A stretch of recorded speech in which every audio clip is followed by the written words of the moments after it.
Well, that, my friends, was a fun one. Iowa with the 83-74 victory over the Indiana Hoosiers. And I don't want to say this is the best win of the season because it wasn't. I'd have to probably give the nod to the Virginia win. I think that Utah State win was good as well. But just how that first half went, where Iowa was at 1-3 in the conference, that was the best half of basketball. Virginia in the first half was a tremendous half. There's no question about it. But that second half was as needed as any. And Iowa got the job done. And let's go ahead and welcome in Coach Gary Close to the mix here. Gary, good to see you this evening. And on a happy night. This was a big second half for Iowa. Just your initial takeaways from, just a huge win. Yeah, a win they really needed. You can't afford to lose too many games at home, and stay in the race or even stay in the conversation for NCAA tournaments, which is still a long way down the road. So I don't know if they played that great, but they found out a way to win. They had one of their best players was in foul trouble, and they had a lot of reasons not to win and found a way to win. So that's a really good sign. We're going to talk about Chris Murray, of course, because he was just obviously a huge part of this win. But I want to give attention for a second to rebounding, because we've talked about this over and over again. And Indiana came into tonight's contest the number one team in the Big Ten in defensive rebounding, number 3 in the conference in rebounding margin. And Iowa ended up out-rebounding the Hoosiers. Most of that came in the second half, although it was close in the first half. How did Iowa get it done? Because that is an Indiana team that really fights for every single board. Yeah, I thought they competed. I thought they competed a lot better than they have in the past. Indiana shot a crazy percentage in the first half, which didn't leave too many offensive rebounds. But like you mentioned, they're a good rebounding team. To out-rebound them is a good effort, and they got to continue to build on that. All right, first half, I don't think there's any secret that defensively Iowa was not playing well. You gave up 48 points in the first half. At one point, I believe in the first 8 minutes, they had given up 23 points. Just not good pick and roll defense, at least from my estimation. Again, rebounding wasn't even all that bad. What did they change in the second half, Gary, that led them to be able to kind of clamp down? Well, I think two things happened. One is they did go to the zone, and I think the zone did have some effectiveness. But the other thing was Indiana just handled the basketball like it was a bar of soap. I mean, it just you can't win on the road turning the ball over like that. I mean, it's astounding to me to watch. I think they said late in the half that they had 34 points off of turnovers. Iowa did 34 points off of turnovers. And that's not even taking into account if Indiana gets a shot up, the points that they would score if they didn't turn the ball over. I mean, it's an astounding margin, and their shooting percentages were strong. So if they could have just taken care of the ball, I think that was a big thing. But I think the zone also was effective. What I saw in the first half, Cory, is, and I actually went back and charted it. They scored 48 points. Indiana was 13 of 17 on layups. They got 17 layups and made 13 of them. And they made 4 threes. And so they scored literally 46, and then they had a few free throws. They had like 8 free throws. They scored 46 points off of layups, threes, and free throws. There was only one basket that was a 2-point jump shot in the entire half. And that's how you give up 48 points. Obviously, those numbers changed dramatically in the second half, and I think the zone had something to do with it. And I think Indiana turning the ball over was also a big factor. We do have a quick phone call here for you, Gary. Thank you for calling from the Hawkeye of the Storm. Who's on the line? Hey, Cory, it's Jared the actor. Hey, Jared the actor. How are you tonight? Doing great. That was a fun game. I don't know how you felt about it, but I thought it was a very competitive game, and the Hawks came out on top, for once. But I felt like this time they actually played some decent defense, and I know that's been a point of contention for a while with the fan base. Do you feel like they did as well?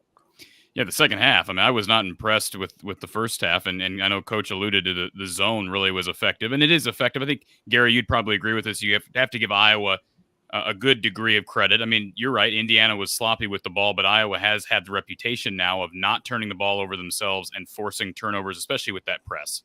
Yeah, it was, and they got some in their half-court defense too. Yeah, the turnovers were a huge factor in the game. It just some were great plays by Iowa, some were just unforced errors by Indiana, but it was a huge factor.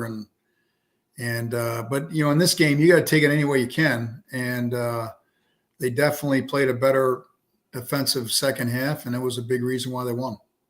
Yeah, Jared, 26 points in the second half. I'm never going to complain about the defensive effort. I know, again, a lot of turnovers, and Indiana did miss some open shots, but as Gary pointed out, they made everything, it seemed like, in the first half. So, no, I'm pleasantly – to me, the biggest thing I take away from this, Jared, is this was we called the Maryland game a must-win. This was right there because you don't want to fall behind, 1-4 in the Big Ten Conference early, especially losing one at home to a good Indiana team, but not probably a top 4, top 5 Big Ten team. So that would be my reaction. I'm just pleased that Iowa was able to get out of there with a win, however it was done. Absolutely. Yeah, I agree. That was a huge win for them tonight. And, I just want to call in and congratulate the Hawks on that. And they actually played some defense for once, in my opinion. But I agree. I'll let you guys go and, hear you guys talk. Thanks. Thanks, Jared. Go Hawks. Appreciate the call. And Doug makes the point, 26 points in the second half. So that is quite a turnaround. And I wonder that first half, and I'm sure you saw it, Gary, you were watching the game, the little skirmish before halftime. And of course, Fran got the technical foul in the first half.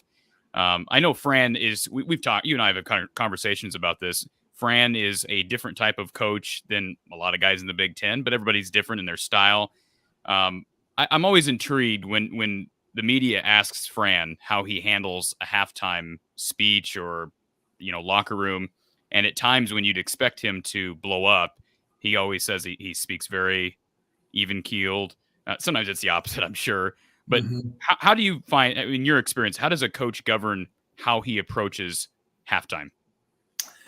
Well, I think you kind of got to go with your gut. And, if you're getting effort and, you're just not making shots or things like that, then there's not a whole lot you can get on about. If you feel like they're getting outworked and maybe turn the ball over too much, stuff like that, then it might be a little different approach. But, it's not a whole lot of time. So there's not a whole lot you can do. And what you want to do is get them ready to play in the second half. So, hey, here's where we got to shore things up. And so I think in a lot of cases, a good calm approach. Hey, here's what we got to do. We're not, we're giving up too many layups. We got to get the rim protected. We got to cover up the threes.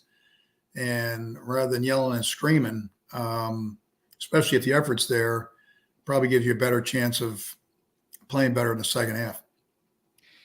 That chair didn't stand a chance late in the game, though, did it? You caught that, huh? Oh, I don't. I think everybody in the stadium caught that. Yeah. I don't know if Kirk Spira had to jump out of his seat because it looked like Fran was pounding on Kirk's chair. So it looked like Kirk had to jump out of his seat to allow Fran to pound on his seat. Kirk still got some quickness to him. Yeah. It was a bad possession. You'd agree with that? Horrible possession. Terrible possession. Yeah. They've had possessions where they got a little bit too much dribbling and not a lot of screening, and everybody starts standing around. And that was a good example of it. I didn't think they played particularly well offensively. I think they did enough things offensively to win. That's how good they are offensively, because they still scored, a ton of points. And I didn't think offensively they were that sharp, but they've been off for a little while, and that's where it'll show up. And I'll be honest, Gary, in that first half, so you give up 48 points, you are losing the rebounding battle. It didn't seem like, again, to me, that the officiating, there were some missed calls, and I know Fran was fired up about the officials. I didn't think, Iowa's pick and roll defense was good, their ball screen defense. But at the same time, the fact that they were able to overcome Keegan Murray, who missed, seemed like the majority of that first half with 2 fouls, and Philip Rebracha, who, when he went down, I thought, as good as Indiana is on the glass, I thought that was going to be a huge factor. And I was surprised to see Fran insert Phillip back in that first half. Of course, he didn't do that with Keegan, but we've talked about that 2-foul rule, and typically Fran is very strict about that. He tried to give Riley Mulvey some time and Josh Agundale. What do you see as Fran's reason for putting Phillip back at that point? I think they just weren't getting anything out of those other two, and they didn't want to let the game slip away. And I don't think you want to take the chance of Keegan getting his third in the first half. So Phillip's not going to play a ton of minutes anyway, probably. So I think it was more, hey, let me get him in there, let me survive to the first half, and then regroup and hopefully get some things done in the second half. Okay, Gary. This is I knew this was going to be a hot topic. So Eric says Chris Murray can play like that all the time. This team will be dangerous, which I think is sort of an obvious statement. I agree with Eric on that. And they're going to be dangerous. But how dangerous can they be? If Chris, I'm not expecting him to drop whatever he had, 20, do you have 29 tonight? 29, 11. I'm not going to expect that every night. And certainly a part of that was Keegan and him being off the floor so much. But if Chris can play even close to what he gave them tonight, how good can this team be? How dangerous? Well, that would be a huge help to the team. I don't think there's any question. I'd expect 29-11, like you said. That's probably not fair, but something remotely close to that would be terrific. And we've kind of seen it coming. He's shown flashes of it. He's had games similar to that, not quite to that extent, but he had a lot of minutes tonight, and that contributed to it as well. So. As we've talked about, Corey, you're looking for teams to improve, and one way you do it is have individuals improve, and then you improve as a group. And he is on the right track, and if he can keep doing that, it'll obviously help. I see some chatter in the chat here, no pun intended there, but some chatter about Chris possibly leaving with Keegan. I know it's far too soon, but how good is his upside? I mean, is he an NBA player in time in your mind if he continues? Maybe. I mean, you wouldn't have said the same thing about Keegan last year. So you just got to wait and see. There's certainly a lot of potential there, and you just got to see how it develops. But as I said, we've seen flashes of it. Now, can he consistently do something like that? That's the next step. And boy, if he could. That's going to really be a boost for the overall team. Absolutely. Our caller line, by the way, is open. 515-635-1601. 515-635-1601. So let's talk a little bit more about Chris, Gary. So 29 points, 11 boards. This, if you just said K. Murray, you would assume this is Keegan Murray because it's basically what he does. But really impressive on the glass because, man, again, with Phillip going down, Keegan going down, they needed him to get on the glass, and he did that. I still feel like to be a little bit, again, I know Josh and Riley are young. Josh needs to play his size. Sometimes I don't think he realizes how big and physical he can be. So Chris came in and I thought really played bigger than he is. What did you see from him on the glass? Is his mentality changing at all, or why so successful on the boards tonight for him? Well, I think he's just active, and I think he sensed that with his brother in foul trouble that somebody they had to get something from somewhere, and they were struggling. So to his credit, he stepped up and delivered, and that's a really good sign. So thought he was active, thought he was aggressive, thought he played with a lot of confidence, and I think it'll give him a lot of confidence. So really, really terrific performance from him. And this, of course, is going to be a conversation we're going to have to address as well. And I'm sure every practice, Fran is thinking about, potential lineup changes. I mean, at what point do you have to insert Chris in the starting lineup? If, again, I know this is one game and I'm overreacting like everyone else, Gary, but do you see Fran making that change if this continues? I think it's a possibility. I think, starting's important, but he'll get his minutes. It'll be interesting to see. I think his minutes are going to go up, whether they come up through him actually starting or just getting the game a little bit earlier. I think it's a possibility. I mean, he's certainly playing to the point where it's at least got to be considered. And sometimes teams just start better with certain guys in there, and some guys are better coming off the bench, things like that. But he's certainly with his play is demanding more minutes, and I think he'll get it. Let's get to our next caller. Thank you for calling from the Hawkeye of the Storm. Who's on the line? Hey, this is Aaron. Hi, Aaron. How are you? Good. Just wondering if you guys think the Hawkeyes have any chance against the Badgers this year. Well, they don't play him again, Gary. No, unless it's in the Big Ten tournament. Yeah, let's get him in the Big Ten. We got him 3 years last year's, Aaron, but yeah, we're going to have to wait for the Big Ten tournament for that to happen because no, they unfortunately don't get him here in Carver. Do you think they could win against them in the Big Ten, though? Well, Wisconsin's looking good. I mean, certainly I think they could win, but they beat them 3 times last year. I know it's a totally different team. Wisconsin, we'll talk about them a little later, Gary, but that win over Ohio State was huge. But your thoughts on a potential rematch in the Big Ten tournament? I know it's a long ways off. Yeah, that's a ways off, and a lot will depend upon how both teams improve. If there are any injuries, the whole deal. I think in this league, anybody can beat anybody right now. I think you've seen. I mean, Indiana clearly was a better team in the first half and couldn't sustain it in the second. And you got to play a full 40 minutes to win in this league. And you got to get better. You got to keep improving. The teams that are going to be there at the end are the ones that are going to improve the most. And hopefully Iowa will be one of those. And let's be honest, Gary, it's unfortunate that those two teams don't play more than once because Johnny Davis and Keegan Murray are perhaps the 2 best players in this league. I know Kofi Coburn and Trace Jackson Davis would have a say there as well. But that would be great for the conference if they did match up in the Big Ten tournament potentially. But again, that's a long ways off. Right. Thanks for the call. I'll watch both games, and I'll give it to Iowa. They had a good game tonight. So appreciate it, Aaron. Have a great night. Appreciate the call. And I take it she's from Wisconsin. So appreciate right? Wisconsin listen there. Okay, so looking at Iowa going forward, and again, we're still taking everybody's calls here, 515-635-1601. I know we've had these conversations. You and I have had these conversations kind of off the record, but what do you think, now that we're into Big Ten play, what's the target for Iowa? I mean, I know that resume matters, but as far as a conference record, does Iowa need to be 500? Do they need to be a game under 500?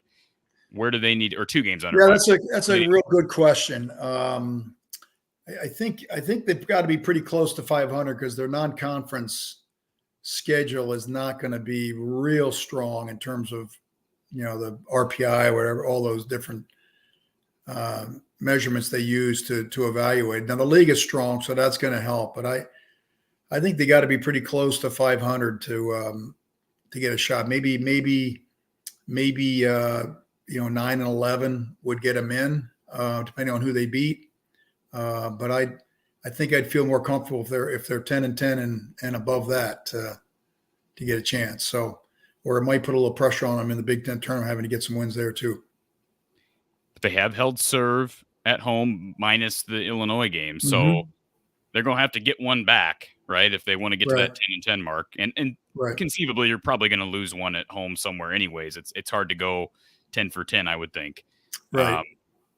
I do want to get your thoughts on the Big Ten, though. We haven't really talked about the big picture in the Big Ten, and the last time we really discussed the big picture, Minnesota was rolling, and they have certainly come back down to earth. What is wrong with Michigan right now? That's been something I wanted to bring up to you.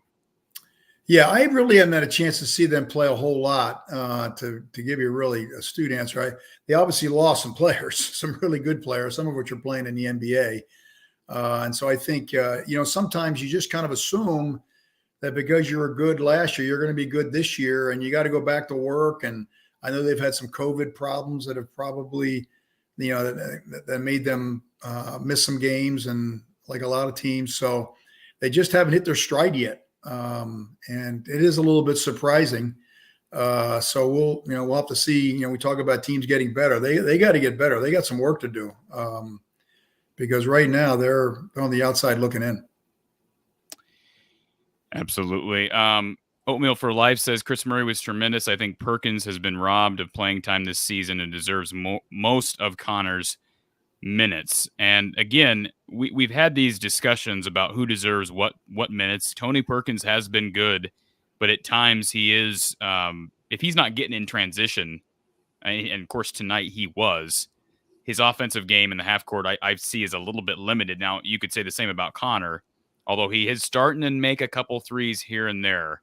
Again, I know you probably don't want to dissect minutes too much, Gary, but do you see where Oatmeal for Life is coming from here in this question? I actually thought Connor played pretty well tonight.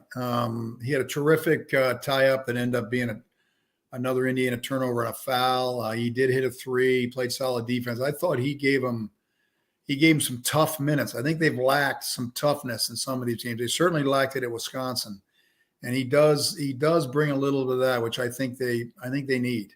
But I do agree that the other kid played very well as well. I think both the guards, Ulis and Perkins, played well off the bench where they haven't played as well lately, and that definitely was a help in this game, and hopefully they can continue to do that. But I don't think any of them are playing at such a level that they just, flat out, hey, they got to get. They just haven't been consistent enough, and I think that's part of coaching. It's just to keep throwing them in there and going with a hot hand and see if somebody emerges. I don't think anybody really has emerged to where you say, hey, they got to get this amount of minutes, with the exception of Keegan, and he might be the only one, literally. So the rest of them are just doing what they can and hopefully improving. And I think you play the hot hand. And I think Coach did a real good job of that tonight, because those two off the bench helped. And I thought Connor gave him some toughness and some competitive play that helped as well. Gary, you're repping the home gear tonight. Put that camera down. You put that camera down and you show off that home gear, Gary. I thought it was a little bit low. Yeah, my son gave this to me for my for Christmas present. So I put it on for good luck. So we're 1-0 with this jacket on. So live from Badger Country. I love it. Yeah. Ben says, "Are you here hoping? Are you hoping hopping? I think he meant hopping. Are you hopping on the Fran wagon now or not?" Ben, I've never been off the Fran wagon. I still believe, Gary, to simplify, as I always will do when I'm speaking with you or Coach Patterson, to simplify things, and from my mindset, you cannot give up 48 points in the first half. You can't do that. So that's still got to be corrected. We can't just act like that didn't happen. And I did tweet the same thing out. And you mentioned layups. Now, you tracked it. I did not. But the stat that I had at halftime, let me find it here. Indiana shot 78% from 2-point range in the first half. That's ridiculous. Yeah. Well, I think their defense overall was, I think when they analyze it, is going to be mediocre, especially in the first half. I mean, it's a classic, it's a classic defensive situation where if you're giving up shots around the rim, you're giving up layups and you're giving up threes. That's how you get beat. You got to try to get them inside the arc, but not at the rim. And they gave up a lot of layups in the first half, way too many. And that's what got them down. And second half, obviously, they didn't give up as many, but you got to take it with some kind of a grain of salt, because they had so many turnovers. Now, whether if they hadn't turned it over, what would they have done? And I would deserve some credit for some of the turnovers, but some of them were unforced. And so, as a coach, you got to look at it realistically. Hey, what's going on here? How well are we playing, even though we won? It's good to learn and win, rather than always learning when you lose. And their defense has got to get better, especially protecting the basket with their man. They had to get out of their man because it just wasn't good enough. And it probably was a good move, especially with Keegan in foul trouble. I think that had the other reason why they did it, is to protect him from getting any more fouls. But from a man defensive point in the first half, they could not stop him. And the other thing Indiana did poorly is they shot very poor from the free throw line. And so that affected their scoring in the second half. So, as I get back to, you got to be honest and looking at the numbers and looking at the whole situation as to how good did they play. And they were better in the second half, but I don't think they were as good as people, the differential of going from 48 to 26. I think Indiana had something to do with that, with the turnovers and the missed free throws. But Iowa deserves some credit for the zone, and I think the switch was a big reason why they won. Okay, so the official count here is actually 23 turnovers, all thumbs. I know you said 24 here, but I just got the release from the university, which I think our dear friends over at University of Iowa forgot to attach the box score. At least I did not get it. I got a final report here with some bullet points, but no box score. So not sure why that is. But the question here is how many of Indiana's turnovers were forced? Again, there were officially 23 turnovers. Now, if you read the U of I email, it says Iowa forced 23 Indiana turnovers. Now, Gary, we know that's not true, but ballparking, what percentage of those turnovers? That's a good question. I would say, just guessing, I would say maybe half of them. I don't think any more than that. I think Indiana had a lot of turnovers on their own, just throwing the ball out of bounds and charging and things like that. Their passing was not very sharp. A good example, they actually had 2 turnovers where they fouled on the end of the turnover. So not only did they turn over and didn't score, but then they immediately fouled. And Iowa's a really good free throw shooting team. You can't foul them. And so that's a 4 or 5, 6 point turnaround just in one possession. The 2 or 3 points they don't get, and the 2 points Iowa gets off of fouls. So that'll get you beat, and it got them beat. So that's what I said. You got to go back and you got to look at every possession and look at the quality of shots that they got and the type of turnovers they had to evaluate your defense. I think if they evaluate in the first half, they're not going to be very happy. I think the second half they're going to feel a little bit better about it. But the zone had a lot to do with it. Let's take our next call. Thank you for calling from the Hawkeye of the Storm. Who's on the line? Brian. Hey, I wanted to ask, really turn this down, sorry. I wanted to ask Coach Close 2 questions. Number one, I've never heard you comment on this, so you probably have before, but how do you feel about Iowa versus Wisconsin games? And my other question is it time for Chris Murray to start? I'm sorry if you already covered this, but I felt this way for a while, and I'm just curious what your response is. Thanks. Thanks, Brian. Yeah, those are good questions. I think as we talked about with Chris in terms of starting, I think that is a possibility. I think Coach will just, what's the best way to start the game and what's the best way for him to play well. And it might be the answer is, hey, he's got to start. It may not be. So that's as we talked about before, sometimes some guys are a little better watching the first few minutes from the bench and kind of getting a feel and then coming in and being a little more relaxed. And so we'll have to wait and see, but it would not surprise me if he did. And it wouldn't surprise me if he didn't. So as far as Wisconsin and Iowa, watching those games, it's a little interesting. I got to admit it.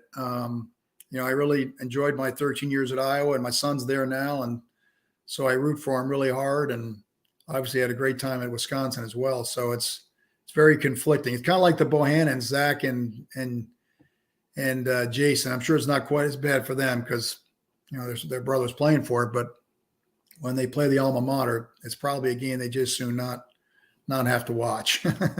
So, but it's a good rivalry, that's for sure. And Gary, you were at can I ask you what clothes you were wearing? I'm assuming you were wearing neutral clothes at the Iowa-Wisconsin game last week. You got to be there to find out. I have yet to make the trek up to the Kohl Center, and that is on my bucket list. So, unfortunately, I missed it this year, and probably won't go up there unless they're playing Iowa. So, but that certainly is on my bucket list. I will say this. I've been critical of the Iowa fan, and not critical of the fans. I've tried to be more critical of maybe the administration not doing more to get students to be at these games and get fans to come out. But I also think students or fans at times make excuses. We all do it. Tip times have been a common excuse. So bad weather, whatnot. I thought the fans really showed up well tonight, Gary. And I know the students, it wasn't a huge student body there. They're still on break. We'll see what happens next week when they get back. Right. But I thought the crowd gave them a lot of energy tonight. Just your thoughts on the Iowa crowd. I thought so too. I think they kind of sensed when they needed to get behind the team, and that was not an easy win. I mean, that game was up for grabs up until the last 2-3 minutes. So I think the crowd definitely helped, and hopefully they can build on that. And there are not that many games left. This season is going to be over before you know it. So take advantage of it and go watch some good Big Ten basketball. The league is really terrific. There's a lot of good players in this league they're going to be playing at the next level, and maybe as soon as next year. So I'd get in there and enjoy it. Ben says, why are we talking about Wisconsin? Wisconsin did. Let's just give a second. Again, that team is playing really good basketball right now. I can't stand Brad Davison. I've talked to you about that. But he played great tonight, and beating an Ohio State team that pretty much spanked Wisconsin the first time around about a month ago, or less than a month ago. The Badgers are playing really good. I think Illinois and Wisconsin might be playing better than anybody in the conference right now. I think you can make a case for both of them. Wisconsin plays like they've always played. They don't turn the ball over. They don't foul. They're very unselfish. Now they got a pro player in the lineup, which, obviously helps. They're going to be tough to beat. They've already got a win at Purdue. They got another road win. So you pack up a couple of road wins. They're going to, it's not going to be an easy team to beat at home.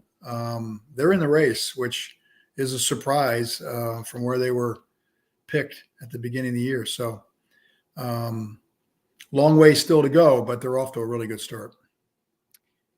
All right, Gary, it's 11 o'clock.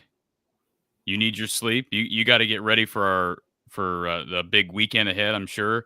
I don't know why we have to keep having these late tip-off times, but I'm going to cut you loose after this final question. Then I'm going to hang out with everybody, take some calls. If people want to give us a call, I'll stay on here for a while longer. But the real Hayden wants to know, he says, ask Coach how bad the refs were tonight and if he has funny stories about dealing with refs.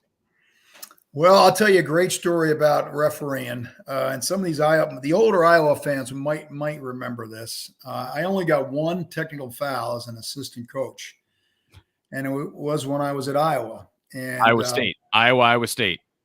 No, I did not get a technical foul there. No, that situation happened after the game was over. Yeah. We were playing. By the way, we're going to talk about that at some point. Some things I don't remember well. That might be one of them. But we're playing at Indiana basically for the Big Ten championship, our first year, and we're in full court pressure. And the Indiana player, to prevent a 5-second count, throws the ball off of Brad Lawhouse's face to get a 5. I mean, literally almost knocked him out. And the league came out and said if that happens again, that should be an automatic technical foul, and because that's an unsportsmanlike act. So we go in there the next year. Ken Hill's on the ball, and the exact same thing happens. Ball gets thrown in his face. Now Kent went after the guy and gets a technical foul. And so I'm on the bench there, and the referee walks by, and I say to the referee, "That's unbelievable. With 2 years in a row, we've had a kid get the ball thrown in his face, and we're the ones that get the technical foul." And he turns around and says, "Guess what? You're going to get one too." And boom, he pops one. And so they go to the free throw line. The guy shoots 2 free throws for Brad's technical foul, or Ken Hill's technical foul. And then he's shooting 2 more, and Coach Davis goes off, goes, what, where are all these free throws coming from?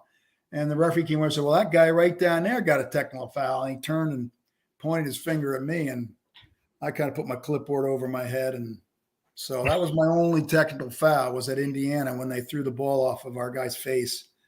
Other than that, I was calm, cool, and collected. Well, I'll be honest, not to flatter you, Gary, but I have the utmost respect for you, and I didn't think it was possible to earn more of my respect. But I believe it was Doug, our listener Doug, that sent in to me it was a couple weeks ago a clip of the Iowa State incident. We'll call it that. And I was not aware of this, and I didn't say I was proud. I was proud to see you out there. You were ready to throw arms, Gary. I got to thank Rudy Washington, because I might have lost my coaching career had it been for Rudy grabbing me. So can you walk us through that real quick? And I promise we'll cut you loose. Can you walk us through what happened following the what Well, year that was that was the LaFester Rhodes game that was like 106 to 105. It was one of the most amazing college basketball games you'll ever want to see. Two teams ranked, just fought it out. They hit a basket late in the game that put them up, and at the end, near the end of the game, the clock stops when the ball goes through the hoop. Well, on the last possession, it didn't. We lost like 4 seconds off of the clock. You know, it was a typical home clock. It went from like 5 seconds down to 1. So we had no chance to make a play to try to win the game. So we're walking out, and I'm walking behind Coach Davis, and Coach Davis kind of said something to the scorer as we were walking by, and it kind of ticked me off. So I kind of banged the scorer's table really hard. And Johnny Orr saw it. And to his credit, he came to protect his scorekeeper. And lo and behold, we were talking our different stock prices in the middle of the court at the end of the game. And thankfully, Rudy came and saved me. And, you know, I saw Coach Orr many times after that, and we had the greatest laugh. I mean, I don't know how many times I saw him. He was very, very generous with his time with all the Chris Street things that we were doing, and we'd get together and have a beer and just laugh about it. It was just the competitive juices got going, but I think it was 106 to 105, double overtime. Really one of the great college basketball games in Iowa State history. I mean, it may be the greatest. It was unbelievable. Was it 1987? Does that sound right? Yeah, somewhere. Okay. I think we had them. Our first year, I think we had them at home. And that would have been our second year. We had them on the road. Yeah, LaFester Rhodes had like 50 something. It was unbelievable. This was great about technology that Doug could send that into me, and if something from what are we talking, like? I mean, 30. I can't even do math. It's late. It's too late at night. But over 30 years, 35 years ago. It was on the front page of the Sunday paper. The game was on a Saturday night, unfortunately. So it was on the front page of the Sunday, not the front page of the sports section, the front page of the paper. So yeah, I had to live that one down for a little while. So the officials tonight, a couple things. So the one should have been goaltending, right? It was Trace Jackson Davis that clearly. They might have missed that. Yeah. That should have been goaltending. Trying to think of the other ones that the real Hayden is referring to, because there were a couple, the Riley Mulvey illegal screen. You know, I know those are tough to call. It's bang, bang.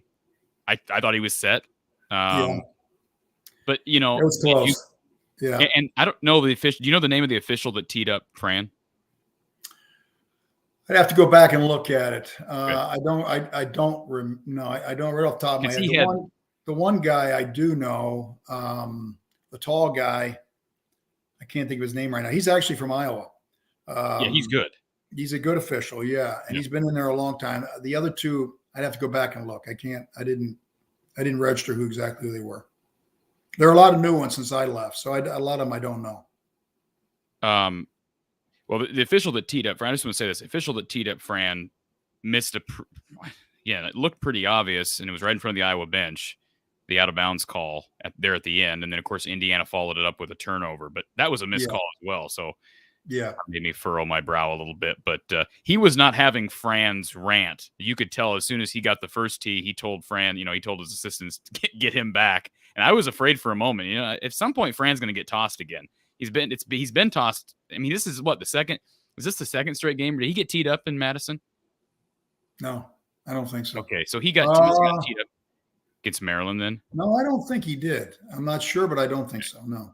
Well, he's been getting a little hot here lately. I mean, we hadn't. Well, these games are big now. It's that was a big game. I mean, they needed that one, and to their credit, they got it. That is not a game they wanted to lose, especially after being off for a week and stewing over the Wisconsin game where they didn't play particularly well. They, like you said, that's the Indiana team that's probably in the second division, maybe not, but they couldn't afford to lose that game at home. So your tensions are a little tighter.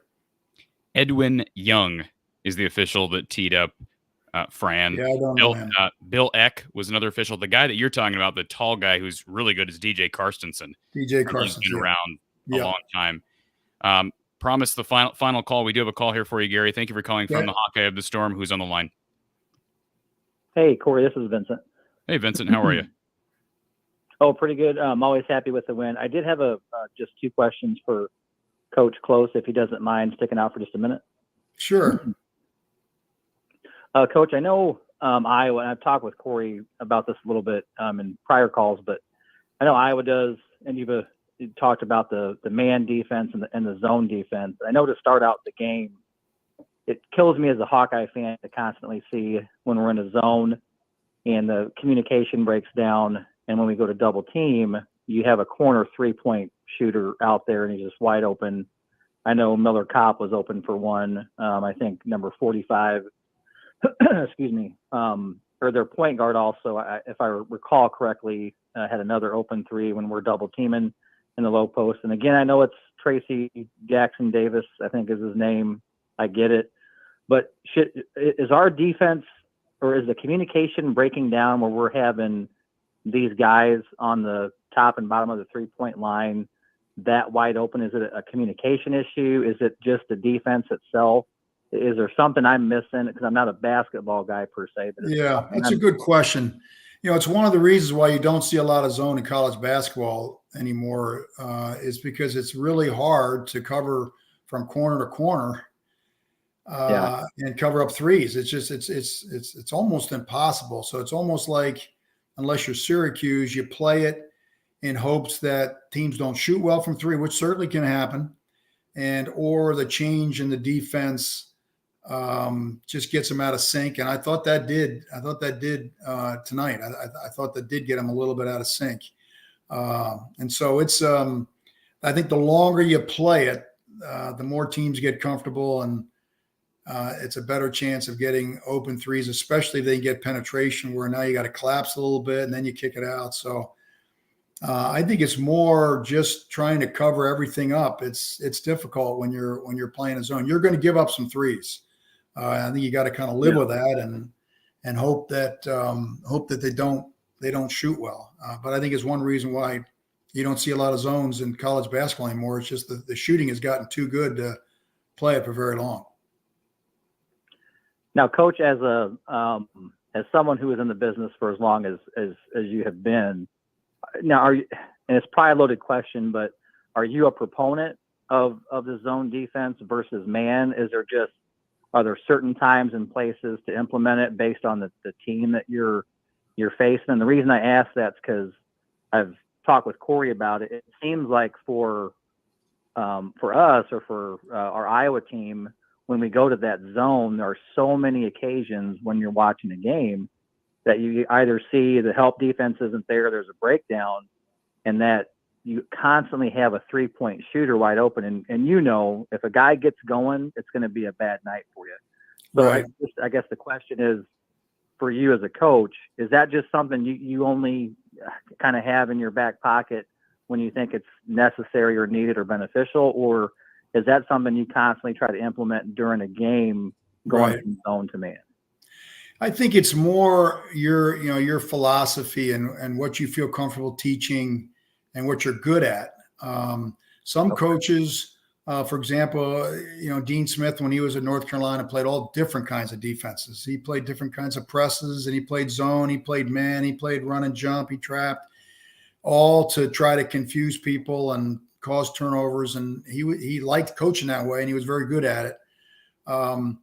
As I evolved as a coach, I got more and more away from zone defenses, primarily because, like a lot of coaches, the shooting got so much better. When I was first coaching, there was no 3-point line, and so zones were really effective. You could just pack them in and keep guys on the perimeter, and they were taking long twos.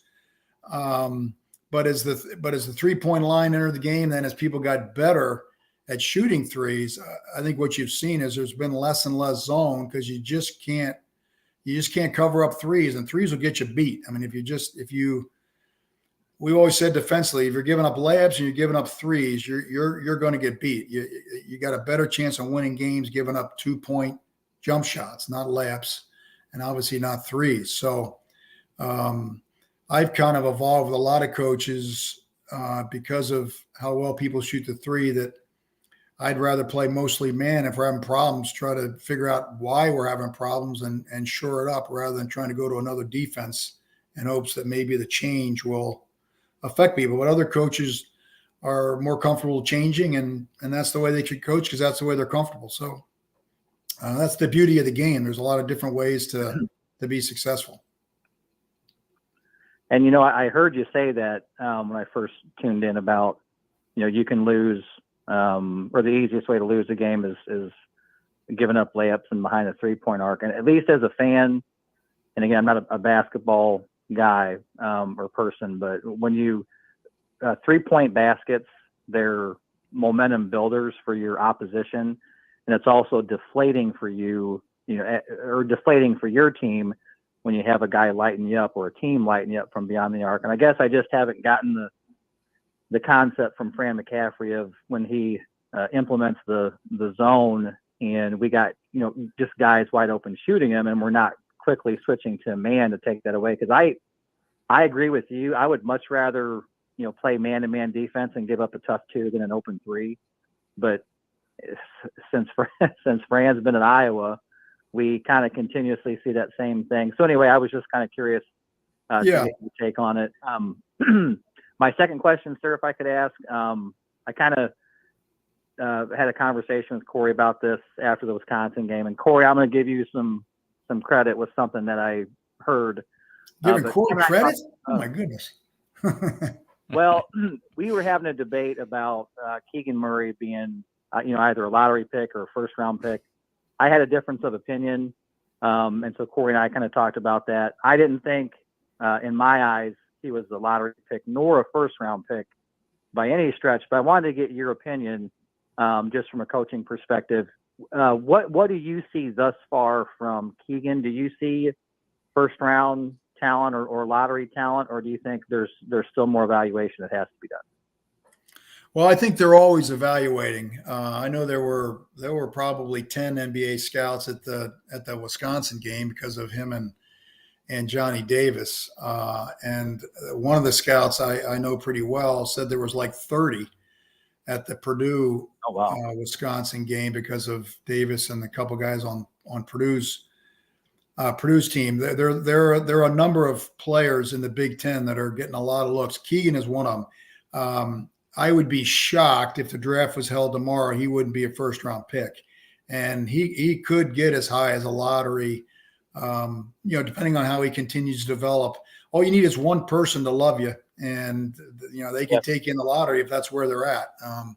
I think if you look at all the mock drafts for what they're worth, he's anywhere from a lottery pick to, you know, mid to not late, but even more higher than that, first round. I don't think there's any that he's not there. So, and rightfully so. I mean, he's putting up huge numbers. He's doing it in a lot of different ways. He's shown the ability to shoot the 3. He can score around the basket. He can put it on the floor. He's a really, really strong offensive player. Where he's got to get better at is defensively and rebounding consistently at those 2 areas, and then continue to add things to his game. But tremendous potential there. And so I would be really surprised if he's not a mid first round pick and maybe higher, depending on how he finishes. You know, we had Frank Kaminsky at Wisconsin at the beginning of his senior year. He wasn't even on the charts. He just kept getting better and better and better and better. And by the end of the year, he had an unbelievable NCAA tournament, and so did Sam Decker. And I think both those tournament plays put him right up in the first round, just because how well they performed in a big environment. So he's going to have to do that as these games get bigger. But he's on the right track. He's going to be playing at the next level. I don't think there's any question. Yeah, Cory and I kind of not hotly debated it last week or when we talked about the Wisconsin game, but Cory told me he thought I was nuts that he wouldn't go in the first round. And I didn't think that, and maybe it's because, you know, both Murray boys came in with not a lot of hype in recruiting. They were at a prep school. Sure. I just didn't see it myself. But to kind of back up Cory's thoughts on him being a potential lottery pick, or at minimum a first round pick, because I still didn't agree with them even after talking with Cory, and I'm sure you remember last week after the Wisconsin game, but I've looked up and watched a couple of videos from, I think it's either scouts or those within that circle. And I guess to back up what Cory's saying, there are some teams that have him as high as 8 and then no lower than about 20 to 22. So I was kind of surprised to see that. I did not think, because I just see a lot of when it comes to him dribble driving to the basket, there's some stiffness. There's not a lot of creativity. He needs to work on his ball handling or his dribbling to the basket. But man, when he's under the basket, outside the arc, he's extremely effective. And maybe I'm not seeing obviously I'm not seeing what NBA scouts are seeing, because that's what they get paid to do. But I didn't see it thus far. But I just want to at least tell Cory, hey, what you're hearing is absolutely accurate, and also what you're thinking is what I think a couple things to add to that. I think the other thing they like about him is he's young. NBA people want young players. It gives them a longer time to develop.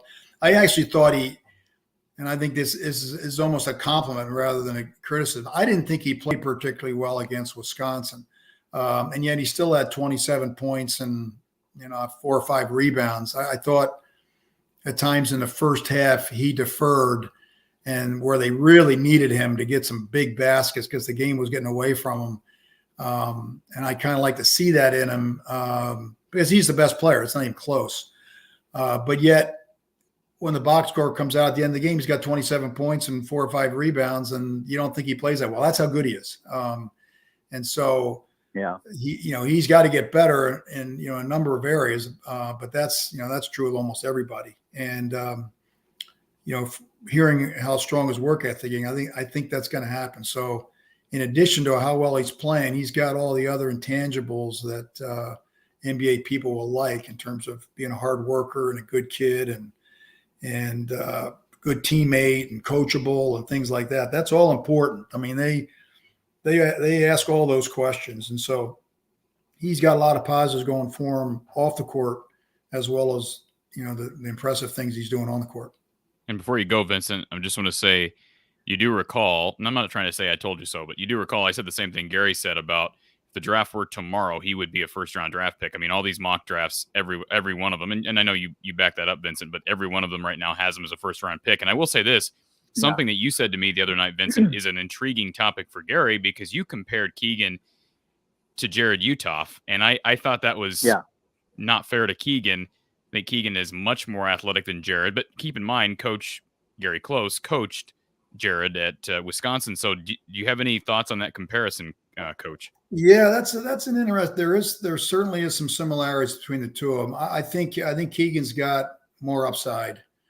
I think he's shown it earlier in his career, and Jared was a really, really, really good player. That's a good comparison. There's a lot of similarities between the two of them. And what is Jared doing now? Is he Europe, or is he on a G team? Or I think he's overseas. I don't believe he's on a G team. I'm sure team. he's making good money. He's a good player. But I think Keegan's got a chance to be. I think Keegan's got a chance to be special, and those don't come around very often. I think he could be that good. Yeah, I did. I went back and watched some tape of Utah, because I'm that kind of nerd. I'll go back and say, okay, maybe Cory sees something that I don't. I love conversating with Cory because he'll, he's the flip side. If he doesn't agree with you, or if he does, he'll give you his take on it. And he was pretty staunch in saying, hey, Vincent, I think you're freaking nuts. So I'm like, all right, let me go back and look at some tape of Utah and some tape of Murray. And no, you're both right. As far as athleticism, he is more athletic. He is more explosive. There is far more upside, because this is just Murray's second year and first in a starting role. So no, I agree with both of you. I did want to ask both of you guys this question, and Coach Close, I'm so sorry to keep you on the phone, and I greatly appreciate it. But for a lottery pick for me, what I always kind of look at is if it's a player that you're evaluating to go that high, or have that much faith in projection wise, I'm always looking at a guy that I can, and or go to and say, I need a basket. I need you to go get me a basket. Do you think Keegan is that guy? Cory, do you think that? And Coach Close, do you think, Keegan's that guy if we're tied up 70-70, with 2 seconds left? Do you feel confident that he can go get you a bucket? I guess I do. Yeah, I do. We got to see that happen. He probably hasn't had that opportunity as much, in this year. But no, I think he's got the potential to be able to do it. I mentioned Wisconsin. I thought in the first half they needed a little bit more out of him when they were on the ropes. I thought there were some times where he could have attacked and maybe drew a foul or made a play that 3-point play to get the momentum back in their case. But Coach mentioned after the game that one of the things he likes about him is he lets the offense come to him. He's very unselfish, and so it's really a fine line there between being a good team player, being unselfish, and then understanding, hey, I got to do something here because we're on the ropes. But I would guess if it's a tie game and he's in the game, I think he's going to have the ball in his hands, and I like my chances. Yeah, and I would echo that. I need to see it to believe it first. There have been really good players under Fran that have not been great closers, like it or not. Devin Marble was a guy that comes to mind that I don't remember him coming up in the clutch very often, and he had opportunities. I could say the same thing about Aaron White. Jared Uthoff had his moments. I remember he hit a big shot up in Minneapolis one year to win a game, but everybody's different. And I would, again, I have no doubt, no reason to think that Keegan can't be that guy. Yeah, I think he's certainly on that track. I think we as fans got Garza spoiled over the last, 2.5 years, where you knew going, low in the post to him, it was a high probability of him getting you a bucket or getting fouled, and he was a pretty good outside shooter. Guys, I won't continue to tie up the line, Cory. I apologize. Sometimes I just get going. I just want to say a couple quick things. Tale of two halves tonight. First half, there was still some sloppy play, poor rebounding, poor communication. But, man, I don't know what was said or done. Maybe it's just the guys in the locker room coming out in the second half determined. But night and day difference, or a tale of two halves when it comes to the first and second half. I certainly thought guard play was critical in the second half with decision-making, dribble drive, just getting the ball either in the lane at the right time or to the right person at the right time, and better shot selection, I thought, from Ulis, and also Toussaint was more aggressive in his mid-range, which I'd like to see him do more of that. I think that's kind of his wheelhouse, and he could be real effective. But he does want to get to the lane, which I can understand. And lastly, I'll ask both of you this, Cory and Coach Close. Patrick was in there to start the game, and you kind of saw him fizzle out. How would you guys evaluate his play as of late? I'll let Gary answer that question. He's been up and down. I think some of it's is he's got some physical limitations. You get into league play now, it just gets to be a physical grinding game, and that's for him, he's better off having it up and down, open court, not a whole lot of contact. But he's a player trying to find his way. He's had his moments. You can see the potential. It's there. I mean, you just got to get it out of him. But I think from a physical standpoint, he's having some adjustment problems that all young players go through, and I think he'll figure it out. He's got a lot of potential. All right, Vincent, I got to let Coach go to sleep. Sure. I just want to say this. When I see Patrick driving to the lane, he scares the bejesus out of me, because I either feel he's going to take a bad shot or, drive into his defender. He just scares the bejesus out of me. But Cory, thank you very much for taking the call and giving me as much time. Coach Close, same thing. And gentlemen, have a good night. I always appreciate it. Thanks for the call. Thank you very much. Absolutely. And a lot of good topics. Sorry to keep you up as late as we did, Gary. But no worries. Again, really good win. And for everybody, I'm going to be here for the next 15 minutes. We're going to cut Gary loose. But Gary, are we on for Sunday? Iowa, I'll Minnesota. have to get back to you. I think so. I got to check. I didn't even. They play on Sunday. Huh? Yeah, I'll have to check and It won. hope so. So it'll be like at 3:00 or something. Yeah. Up at the barn. It's always a fun game in the barn. So the barn is always a challenge, and they're playing. Their record is very deceiving because they almost beat Michigan State there, and that'll be a tough game. That'll be they're gonna have to play well to win that game. That will not be easy. Well, regardless, I will be here Sunday. We hope to have Coach Close with us, but Sunday post game about 3:00 Central Time. Game at 1 on BTN. Iowa 2-3 in the conference. This was a big win, folks. Big difference between 2-3 and 1-4, especially when you're going on the road on Sunday. But a stretch now, Gary, with Minnesota, Rutgers, and Penn State to win some games here, because those teams would probably be in the lower half of the Big Ten, right? If we're looking at it from a tiers standpoint. Yep. I think they'll all be challenged, though. I think all those teams are better than they have traditionally been. I think Penn State's better than they've been in the past. They had a game the other day where they almost pulled off I can't remember where that was. And Rutgers had some big wins. Rutgers beat Purdue. I mean, Rutgers had some big wins. So they've been up and down. And I think they got them on the road. So that's a tough place to play. You can lose to anybody. Oh, yeah. There's no doubt. I mean, Nebraska almost got Illinois the other night. It was a tie game with 2 minutes to go. So that's the way it's going to be all the way out. So that's why this game was big. And hopefully they can go up and give themselves a chance to win in Minnesota and get themselves back to 500, and they'll feel pretty good about themselves. All right, Gary, it's been a pleasure as always. We hope to talk to you Sunday. And as always, go Hawks. Keep repping the black you bet. All right. Take care. Appreciate the time from Coach Close. As always, I'll be with you here for the next 15 minutes or so. If anybody wants to call in, the line is still open, 515-635-1601, 515-635-1601. I do want to cover a couple things, and I know I was busy with callers and with chats during our portion with Gary, but I will say this. If you want to be devil's advocate to what we saw in the second half, we talked about the first half, the 48 points in the first half. You can't do that in a Big Ten game and expect to win. And Iowa found a way to do it, but they had to hold Indiana to 26 points. They got a lot of, in the second half, you got a lot of help from turnovers in that second half.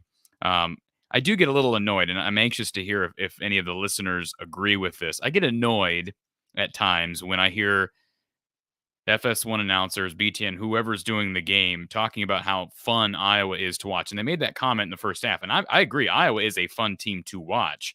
But what's not fun is seeing Iowa give up 48 points in the first half. I don't care how fast you play. I don't care how many points you score. I would rather watch Iowa grind out a win. Now, I'm not saying I want it back the way it was with Todd Licklider. I'm not implying that, folks. But to me, it is just as maddening to watch a team not be able to generate stops, not be able to get rebounds, as it is to see a team, your team, not be able to put the ball in the hoop, because at least you see effort on the defensive end. So I did want to throw that out there because I've had that on my mind. Again, I give Iowa tons of credit because that second half was a total turnaround. But I'm sure I'm not the only one that feels that way. I do get tired of hearing people talk about how we play an exciting brand of basketball here simply because we score a lot of points. And we do like to get in transition. That's true. Defensively, though, Iowa's clearly a lot more fun to watch when you're actually getting stops and securing rebounds. Again, I give a lot of credit to Chris Murray. I think Philip Rebraca, for the record, I do feel like Philip Rebraca is the best rebounder on this team. I know some people are down on Philip. I am not. He's having some problems with foul trouble right now. And no question, he going up against Trace Jackson Davis will do that to you. But we saw it against Wisconsin. He played very few minutes against the Badgers because of foul trouble. He's going to have to figure out a way. This is an adjustment you make, whether you're a freshman or you're a transfer in, coming into the most physical league in the country in the Big Ten. You got to figure out how to stay out of foul trouble. And right now, Philip is struggling with that. Chase agrees with that assessment. Again, I'm definitely not the only one to feel this way. It is maddening to go on extended droughts every game, it seems. But I don't think they really went on an extended drought tonight. I think part of it tonight was Keegan goes to the bench with 2 fouls. Again, we talked about Philip going to the bench with 2 fouls. And there was some criticism. I saw it on Twitter. People criticizing Fran for not getting Keegan back in there. Keegan ended up with 4 fouls, didn't foul out, but I'm sure that, the fact that Keegan ended up with 4 probably validates internally for Fran McCaffrey the reason why he's not going to reinsert a Keegan Murray into the first half with 2 fouls, like it or not. But I agree. You can't have it both ways. You can if you're Gonzaga, if you're Baylor, but we see the opposite with football. We talk about it every week. We see the opposite of football. We see a defense that's locked down, an offense that is almost pull your hair out bad at times. You could say the same thing about Iowa's defense, not in the second half though. Joe, first half was hard to watch. Absolutely. Charles, they're fun to watch when you're not an Iowa fan. That's true. Good point. And these announcers, I guess you can say they're not Iowa fans, so it makes sense. It's entertaining, but when you are an Iowa fan, each possession can be nail-biting. And I don't know how many times I say during a game, because, again, I am a fan. I'm a talking head here, but I am a fan. I don't know how many times during a game, my wife will attest to this, where I'm just like, can we get a stop? Can we get one stop? We're scoring every time down. Can we just get a stop? You feel like that could push Iowa over the edge, and certainly they were able to do that. There was a stretch of that second half where they'd given up like 8 points to Indiana. And I think maybe 7-8 minutes had ticked off the clock, and Iowa hadn't really done anything as far as they'd cut the lead down to 2. But you'd think with that stretch of defensive play and rebounding that they'd be able to take firm hold of the game. So it's impressive that Iowa could just hang in there defensively, even when the offense, again, Gary brought it up, had some issues in that second half. We saw some uncharacteristic turnovers. I mean, they're turning the ball over 12 times. You may say that, well, that's 11 less than Indiana. But, folks, they had not been turning the ball over in double figures. I mean, there have been very few games. I guarantee you I can count them on one hand. I'll have to look back at that stat after this show. But Iowa has not been turning the ball over at all this year. But, again, when you have two teams who are playing this fast, you expect turnovers. Indiana certainly. Mike Woodson can't be pleased with 23 turnovers, especially on the road. You're just not going to be able to get it done. Grant, how do you feel about Fran keeping Keegan out for nearly half the game? Again, alluded to that. Iowa lost to Indiana last year when Garza picked up 2 early fouls and only finished with 2 fouls for the whole game. But Grant, Keegan did finish with 4. So, again, you can argue it both ways. It worked out. I do, again, I'm not a coach. I cringe when Iowa's down 10 and Keegan goes to the bench. I think that happened against Wisconsin last time out. That's a tough spot to be in. But Fran has been very, very loyal to his own principles. If that's a compliment, you can decide if that's a compliment or not. But he has been very true to his philosophy, his principles. We mentioned the fact that against Maryland, Iowa fouled up by, I believe it was up by 3, right? Fouled up 3, which is not something that Fran McCaffrey normally does. So Fran has shown he's willing to adjust. Tonight, he puts Filip Rebraca back in the game with 2 fouls. I know he didn't do it with Keegan, but the fact that he put Filip Rebraca back in the game, a starter who he has confidence in, or he wouldn't be starting, the fact that he put him back in the game shows that Fran is flexible enough to make that change if he sees the need. But obviously, he didn't see the need with Keegan. In the end, it worked out. Hindsight's always 20/20, but I have been critical of that at times. Vincent, what the heck was the tussle between Connor McCaffrey and Indiana coach at the end of the first half? Does anyone know? I'm not sure. I know they showed it on Fox Sports 1, and of course Josh Agundale got into it. This is I wouldn't call it a rivalry. There have been some really good games between Iowa and Indiana, and I know Jordan Bohannon has hit some big shots. I think of a couple of years ago, would have been, I guess, 2019. I think. I think 3 or 4 big shots late against Indiana. Game went into overtime. It was a game that I was actually at there in Carver. One of the best games I've actually been a part of inside Carver, because, again, Jordan Bohannon was on a different planet that night, just hitting big shot after big shot after big shot. And then that same season, he hit a big 3 late up in Bloomington to seal the deal there. So there's a bit of I don't want to say a rivalry. Again, there's a lot of different personnel now, but Connor McCaffrey's been a part of those games, as has Jordan Bohannon. So who knows? It could have been something that was said. Who knows? It could have been an assistant coach that brought something up. But it was good to see Cheerio, as I nickname him, the Big O, Josh Agundale, getting in on the action there. But yes, Connor's known for getting into a tussle. You can't afford a technical foul there. That's the one thing. They already had one technical, and you do pay when you get teed up. I mean, again, you're one from getting thrown out, but you pay on the scoreboard. I think tonight maybe that technical helped Iowa a bit. The crowd seemed energized after that, and the crowd, again, this was the best crowd of the year in my opinion. I haven't been to a game in Carver yet this year, but to me, it from home, it seemed like the best game of the year from a crowd standpoint. The real Hayden, again, I'm assuming you were at the game. He says, I swear every time until really late that when the crowd stood up and got loud, Indiana went right down and scored. Well, again, that's been an issue for Iowa, right? I mean, that's not just the crowd, but that comes back to defense, being able to turn points into runs, right? They did have a run. They had, a 12-0 run in the first half, but especially late in the game, we were trying to clamp down. And even inside of 2 minutes, the lead got cut to 6, and it felt like when it was at 10 that Iowa could pull away. But again, you can't complain about 26 points in the second half. There's just no way I'm going to complain about that. Charles, I saw that as well, and Ogundele, not sure what that was all about. Yeah, again, perhaps that was asked during one of the press conferences after the game. I'll have to check that out after the show.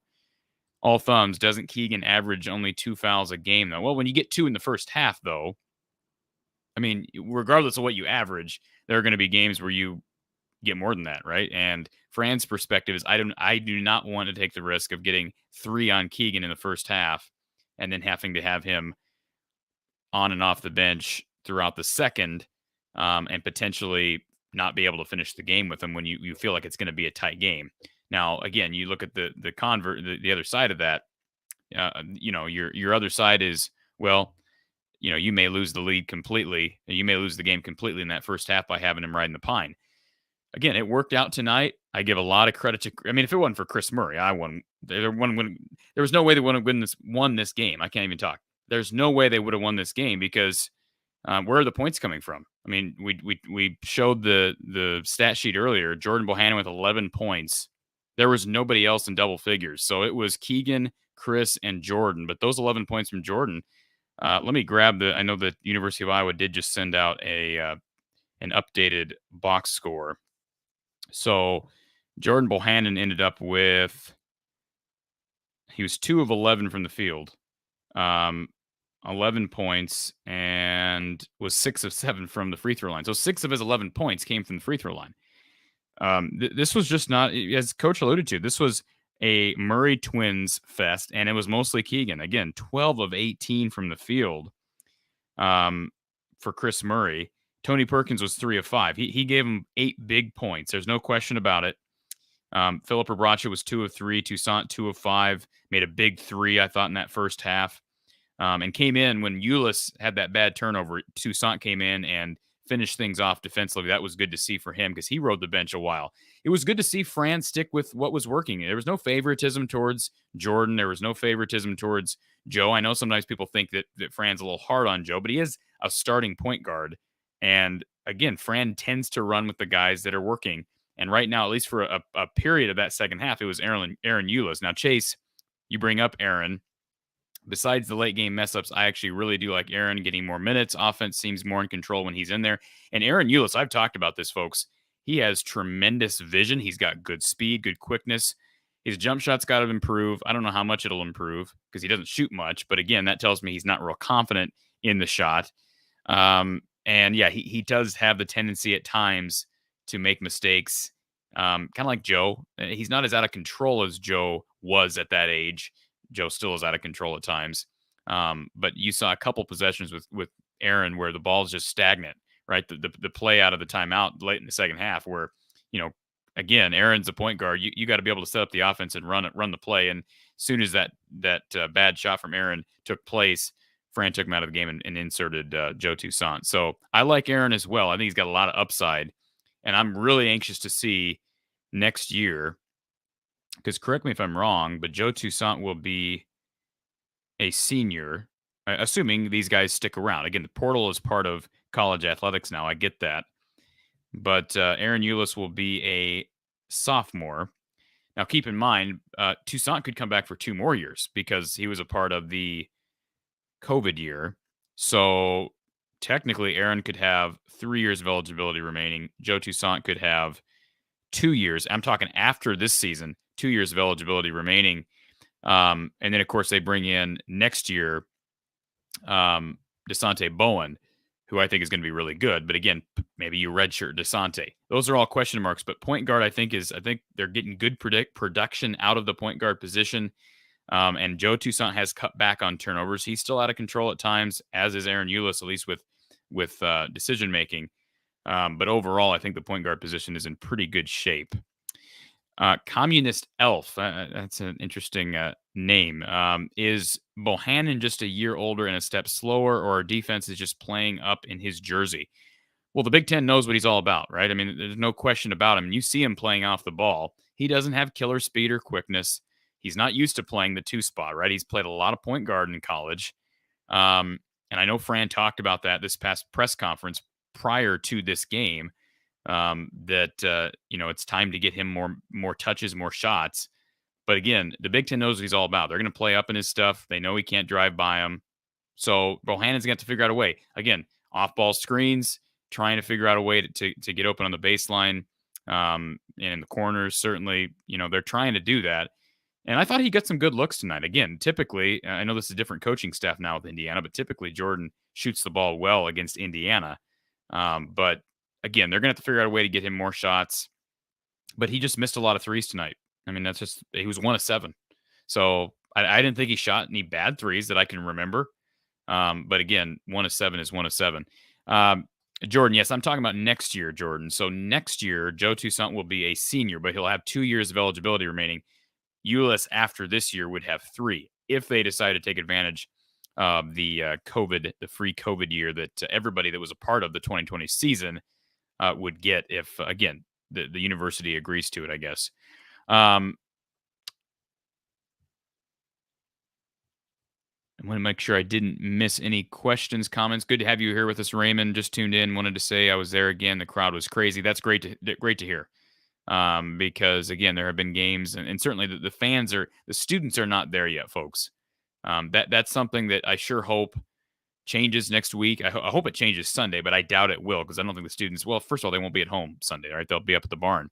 So the next game after that at home won't be until the 22nd. So there should absolutely be a good group of students out there. We'll see what happens. If Iowa goes on the road and wins 2 straight and beats Minnesota and Rutgers, which, by the way, Minnesota and Rutgers are not the 2 best teams in the Big Ten, but they're 2 of the toughest places to play on the road. I was up at the barn 2 years ago.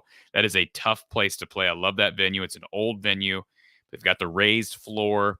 That's a tough place to win.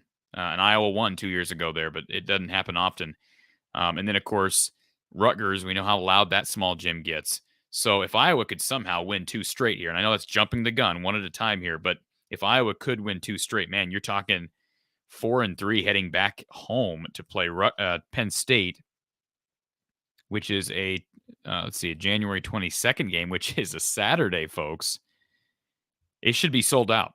It should be sold out and rocking if Iowa can take care of business. Now, if Iowa even wins one of these next 2 games, I still think it should be sold out. A Saturday with the students back, absolutely.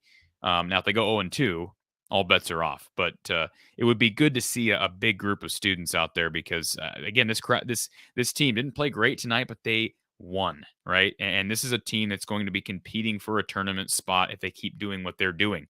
Not a guarantee they get in, but they're 2-3 in the Big Ten right now. They got a win on the road at Virginia.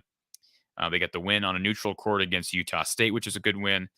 They're going to have a shot in March, again, unless things turn ugly, which I don't expect them to. Again, starts with defense and rebounding. Jordan, I mean, if we get a technical, no team is a true lock currently. If we get technical, no team is a true lock currently. Michigan State is good enough to feel more like a lock than not. They've already beat Minnesota twice, Penn State, Northwestern. Those are all quad 2 wins. Yeah, I mean, almost every game in the Big Ten is going to be at least a quad 2 win, right? I mean, most are going to be, especially win on the road, it's going to be a quad 1 win almost no matter what. Now, maybe not against Nebraska. Northwestern just having problems closing anybody out. I mean, they're playing everybody close right now, just not able to close out games. Minnesota the same way. Minnesota was hot. They played Michigan State close the other night, but again, it comes down to closing out games, and Northwestern's had that problem. I mean, they had a moment a time during the season last year where they were rolling as a top 25 team, and it just came crumbling down. Chris Collins, I love him as a coach. I think he's a great guy, great coach. He's got to figure out a way to get these kids to close. But again, as Gary said earlier, the Big Ten is stacked. And Jordan says thoughts on Big Ten tourney teams: Purdue, Michigan State, Wisconsin, Ohio State, Illinois. Again, locks assuming no major collapses. And again, we project that preseason anyways. I think Indiana's in. I would be surprised if I think Indiana, this is a really good team they played tonight. I don't think Indiana played great. I think Miller Kopp, I didn't bring this up during the show. Miller Kopp, adding him to the mix, he is sort of a dark horse for them, because I'm not used to, certainly back during the Bobby Knight era, they always had a guy who could stroke it from outside. But I'm not really used to Indiana having a guy on the outside that they can rely on strictly for three-point shooting, and that's what Miller Kopp is. Iowa left him open a few too many times tonight, but honestly, that team is a tournament team, in my opinion. Now, Rutgers, I don't know about. Again, that Purdue win will be huge for them. Michigan, I have no idea what to make of them right now. Penn State, I don't know. Maryland, you didn't mention Maryland. They need some help. Of course, they beat Northwestern. All these teams have time. I mean, if somebody wins 5 or 6 straight, you're automatically in the tournament conversation.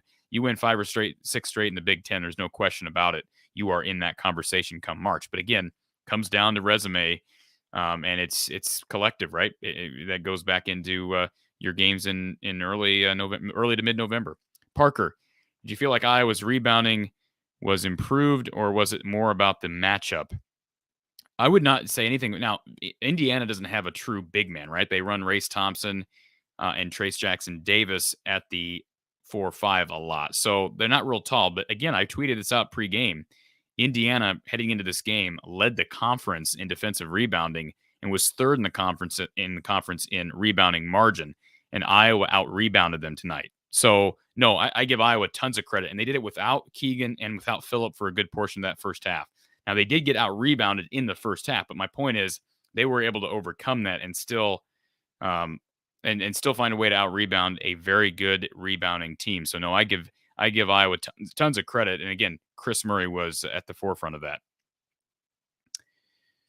Charles, if Chris and Keegan continue to develop, watch out. Better dribble penetration tonight as well by Toussaint. He needs to shoot on penetration more as well. BJ, we don't have a bad loss at Purdue, Illinois, Iowa State, Whiskey. You're right. But you also got to get enough wins, right? I mean, almost no loss in the Big Ten is a bad loss. Maybe you lose to Nebraska at home, Penn State at home. Those aren't bad losses. Those aren't good losses, but I wouldn't say those are bad losses. I think everybody in the Big Ten, again, can beat you. But you're right. Those are really quality losses if there are such. So we'll see. Right now, Wisconsin's playing better than maybe anybody in the conference. I think Illinois is playing better than almost anybody in the conference. And we have yet to face Ohio State, who was rolling a couple of weeks ago, and maybe they've come back down to earth a bit as well. All right, final call for the phone lines, folks, before we shut things down for tonight. 515-635-1601. 515-635-1601. Ben brings the elephant in the room. Indiana still winless on the road this year. So Iowa had to win this game. If you lose this game, I would have come into this postgame show mildly depressed, because 1-4, losing to a team that hadn't won on the road yet, that's a tough way to go out. And thank you for this, Oatmeal for Life. Yes, please, if you haven't already done so, please subscribe to this channel from the Hawkeye of the Storm. Regular Iowa content, including post-game shows, and what's going to be a bi-weekly podcast, because we're in the football offseason. So every other week we'll release a podcast. But of course, again, almost daily content when there's a newsy week like there has been this week with players in the football front returning, announcing that they're leaving and whatnot. Of course, we're awaiting an announcement from Tyler Linderbaum. I don't have any prediction for that, by the way, folks, if you're wondering. I don't have any predictions for that. I would have guessed that he would be gone by now.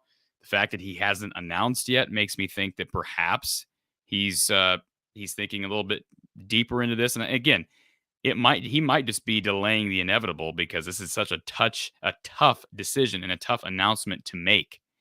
To leave, because he loves Iowa. There's no question about it. He loves Iowa. Jordan, does that apply to Ulis? He wasn't on the canceled tourney team. That's a good point. You're right. But no, that would count. That would apply to Euless. Yeah, because that team that was canceled, Jordan, nobody got eligibility back. That's why Ryan Kriener didn't return. So it was everybody that was a part of the team last year. So Euless and Perkins could both benefit from that theoretically.